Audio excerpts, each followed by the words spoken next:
Hello guys, कैसे हैं आप लोग। उम्मीद है आप लोग फिट होंगे, ज़बरदस्त होंगे, मज़े में होंगे, बढ़िया होंगे और बढ़िया तरीके से हमारे रिएक्शंस को एंजॉय मेरा कर नाम रहे है होंगे। तलहा। इसमें मौसिन तो गाइस, गाइस रमानंद सागर जी की श्री कृष्णा एपिसोड नंबर 57 का पार्ट नंबर 3 लेकर आ चुके हैं जो गाइस। गाइस लास्ट पार्ट था वो बहुत ही इंटरेस्टिंग और शॉकिंग भी था।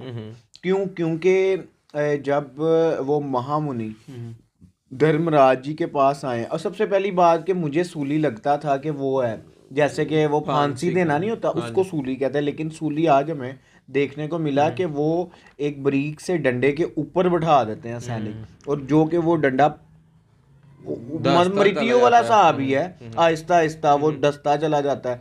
तो एक तो ये मुझे इस लास्ट पार्ट में पता चला, और दूसरा जब महाराज को पता चलता है कि वो कौन है, उन्होंने उनसे क्षमा मांगी, लेकिन उन्होंने कहा आपका कोई कसूर नहीं है, जो आपके सैनिकों ने देखा वो आपको बताया और आपने उससे उसी के रिलेटेड मुताबिक उचित फैसला मुझे किया। दंड दिया, आपका कोई कसूर नहीं है। लेकिन अभी मैं ये धर्मराज गाइस जी ये से के पास पूछना जाऊंगा चाह और पूछना चाहूंगा मुझे किस चीज का दंड मिला ये। और तो वो गाइस, हमने देखा भी कि धर्मराज ने बताया कि आप अपने बागबान में वो तितलियों को लेकिन फिर उन्होंने बताया कि 12 वर्ष तक जो कोई भी दंड कोई भी वो नहीं होता। तो आपने ये गलत किया। तो तो अब गाइस देखते आप हैं कि वो देखते क्या करने वाले हैं। चलते हैं वीडियो की तरफ और देते हैं रिएक्शन। रिएक्शन। कि तुम ये भूल गए कि न्याय के आसन पर बैठने वाला अपराध की मात्रा के न्याय के अनुसार ही आसन। दंड देता है। उस मात्रा से अधिक दंड देने से अन्याय करने का पाप लगता है, और जो स्वयं न्यायमूर्ति होकर किसी पर अन्याय करे तो वो भीषण अपराध कहा जाता है। अतः हे धर्म, इस पाप का दंड भोगने के लिए तुम मनुष्य योनि धारण करके एक शूद्र माता के गर्भ से मृत्यु लोक में जन्म लोगे, जहां तुम न्याय और अन्याय की गुत्थियां सुलझाते सुलझाते थक जाओगे। यही तुम्हारा दंड है। तो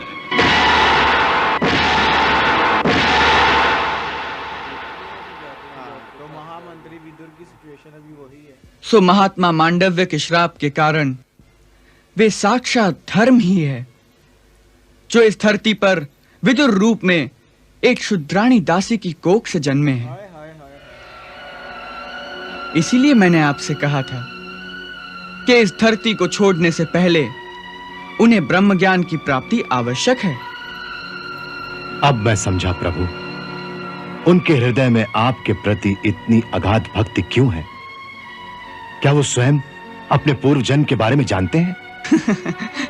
नहीं, इस समय उनका यह शरीर प्रकृति के बंधनों में बंधा हुआ है, जिसके कारण मनुष्य को अपने पूर्व जन्म और अपने भविष्य का बोध नहीं होता।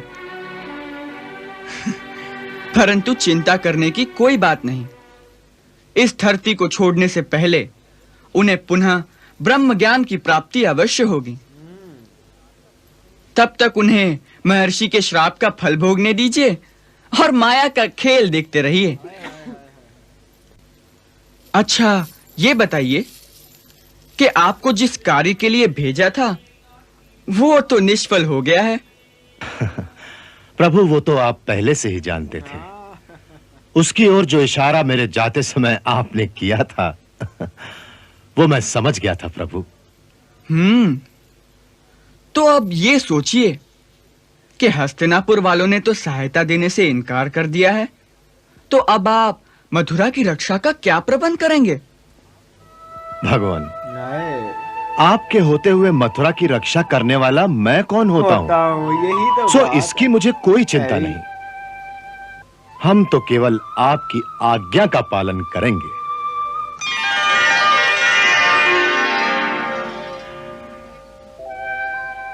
अच्छी बात है। तो ये बताइए कि जरासंध की सेना कहां तक आ पहुंची है? जरासंध के बारे में मेरी सूचना है कि उसकी सेना मथुरा की सीमा के निकट आ चुकी है। आज रात उसका पड़ाव मथुरा से करीब 30 कोस की दूरी पर यमुना के किनारे होगा। 30 किलोमीटर। वहां रुककर वो और उसके मित्र राजा आक्रमण की योजना बनाएंगे। मेरे गुप्तचर उसकी सेना में मौजूद हैं और कल तक मुझे उसकी योजना का पूरा समाचार भी मिल जाएगा।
सम्राट की जय हो।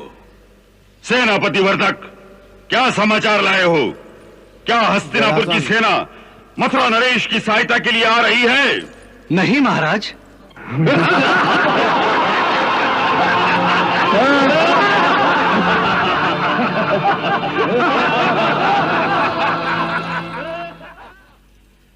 मेरे गुप्तचर अभी अभी मथुरा से लौटे हैं। उनकी सूचना है कि हस्तिनापुर नरेश महाराज धृतराष्ट्र ने मथुरा वालों की सहायता करने से साफ इनकार कर दिया है।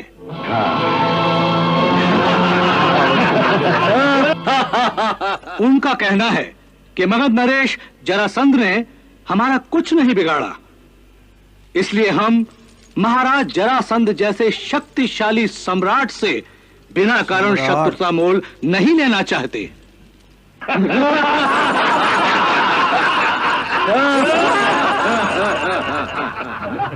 बहुत बुद्धिमान है महाराज धृतराष्ट्र। अंधे हैं परंतु दूर की सोचते हैं। उनकी ये बात हमें बहुत अच्छी लगी। इस प्रकार उन्होंने हमारी ओर मित्रता का हाथ बढ़ाया है, जिसे हम स्वीकार करते हैं। इसका अर्थ यह भी है कि उन्होंने हमारा काम और भी आसान कर दिया है। निस्संदेह अब तो मथुरा की अवस्था एक ऐसे निरीह पक्षी की तरह हो गई है जिसके पर काट दिए गए हों।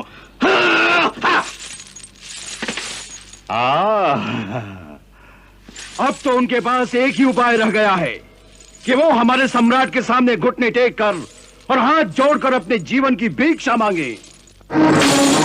और ये भिक्षा हम उन्हें कदाचित न देंगे शिशुपाल, कदाचित न देंगे। हमने प्रण कर लिया है कि मथुरा नगरी को जलाकर हम उसे राख का ढेर बना देंगे, ढेर। वहां रहने वाला कोई भी प्राणी जीवित नहीं बचेगा, नहीं बचेगा।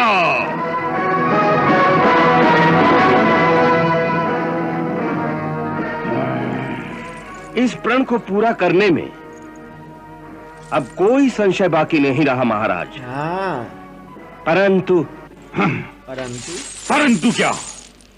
परंतु सम्राट से मेरी एक प्रार्थना है कि अपने इस निर्णय पर एक बार फिर विचार कर लें। क्या यह आवश्यक है? महाराज शल्य, आप अच्छी तरह जानते हैं कि जब किसी वीर पुरुष पे घात किया जाए तो उसका प्रतिघात करना ही वीरता की निशानी है। किंतु आपके इन शब्दों में वीरता की नहीं बल्कि बुद्धि की निर्बलता दिखाई दे रही है। क्षमा करें महाराज, वीरता का मार्गदर्शन करना ही बुद्धि का काम है। आप कहना क्या चाहते हैं मद्र नरेश? केवल इतना ही कि इस समय जो परिस्थिति है उसके अनुसार मथुरा वाले हमारी सेना का सामना एक दिन से अधिक नहीं कर सकेंगे। इसका अर्थ है कि मथुरा आपके हाथ में आ चुकी, ऐसा समझना चाहिए। तत्पश्चात दो ही रास्ते हैं। एक तो ये कि मथुरा को तहस नहस करके उसका विनाश कर दिया जाए, और दूसरा ये कि मथुरा जैसा सुंदर, समृद्ध और बसा बसाया नगर यदि आपके राज्य के साथ मिला लिया जाए तो आपके साम्राज्य की शोभा और बढ़ेगी। और जहां तक महाराज कंस की हत्या के प्रतिशोध का प्रश्न है, तो उसके लिए तो उन दो ग्वालों कृष्ण और बलराम को शूली पर चढ़ा देना ही पर्याप्त है, क्योंकि वास्तविक हत्यारे तो वही हैं। उसमें सामान्य प्रजाजनों का क्या दोष है? उनका दोष है महाराज शल्य, है उनका दोष, क्योंकि उन्होंने उस हत्यारे कृष्ण की जय जयकार के नारे लगाए थे, नारे। प्रजा तो हर जीतने वाले की जय जयकार करती है। कल जब आप विजयी होकर मथुरा में प्रवेश करेंगे तो वही प्रजा आपकी भी जय जयकार करेगी। तो गाइस यहाँ खत्म हुआ ये पार्ट क्या यार हमें वो देखने को मिला है कि जो महाराज जरासंध है, बल्कि सम्राट है ये मोहसिन भाई, सम्राट हाँ जरासंध है भाई, ये सम्राट सारे जरासंध है। राज्य इसीलिए तो इसके साथ मिले। हाँ, इसके बाद जो सम्राट हुए थे वो युधिष्ठिर युधिष्ठिर हुए थे, बिल्कुल। ये बात मुझे अब पता चला जब बार बार इनको सम्राट कहा जा रहा है। तो ये देखो कि ये कहाँ तक पहुंच चुके हैं, यमुना नदी के किनारे पहुंच चुके हैं, 30 किलोमीटर दूर लगा लो। तो वहां अब ये योजना बना रहे हैं और इनके गुप्तचर भी आए हैं मथुरा से। तो वो क्या कहते हैं, उन्होंने पूछा कि हाँ हस्तिनापुर उनकी सहायता कर रहा है, उन्होंने कहा ना ना ना। लेकिन अब वो देखो कितने खुश हुए हैं, किस तरह मुस्कुरा रहे थे अहंकार में, कहते कि ये तो उन्होंने मित्रता का हाथ भरा है, चाहे वो अंधे हैं, हाँ चाहे वो अंधे हैं, लेकिन बड़ी दूर की है, दूर बड़ी दूर की तक है। देख सकते हैं वो। तो अब वो मथुरा को बिल्कुल निर्बल समझ रहे हैं कि जैसे हलवा है। लेकिन अब जो महाराज को महाराज शल्य वो जो बता रहे थे वो वही थे ना, महाराज शल्य अब थोड़ा सा उनको डिवर्ट करना चाह रहे हैं कि आप समझे कि मथुरा आपके पास आ चुका है और आपके पास दो ही रास्ते हैं, अब आप उन दोनों में से क्या या तो तबाह कर एक दें, विनाश कर दें, या एक कितना सुंदर बसता बसाया राज्य अपने राज्य में शामिल कर लें। पर ये जितना हलवा समझने इस तरह ये होने हो नहीं ना वाला है, यार, ईंट से ईंट बजने वाली वहां है। कोई भी ना हो, पूरे मथुरा में स्वयं सिर्फ एक कृष्ण जी खड़े हो तो यार जरासंध। तो गाइस वो अब हमें आने तो वाले गाइस पार उससे पहले मोहसिन भाई हमें शराब का भी पता चला कि किस तरह और क्यों शराब मिला। टोटली वहाँ हमें इस पार्ट में ही जानने को मिला कि किस तरह उन्होंने शराब दिया और किस तरह उनको यहाँ आना पड़ा महामंत्री विदुर की सूरत में, और आम कन्या मतलब कि एक दासी की कोख से जन्म लेना पड़ा।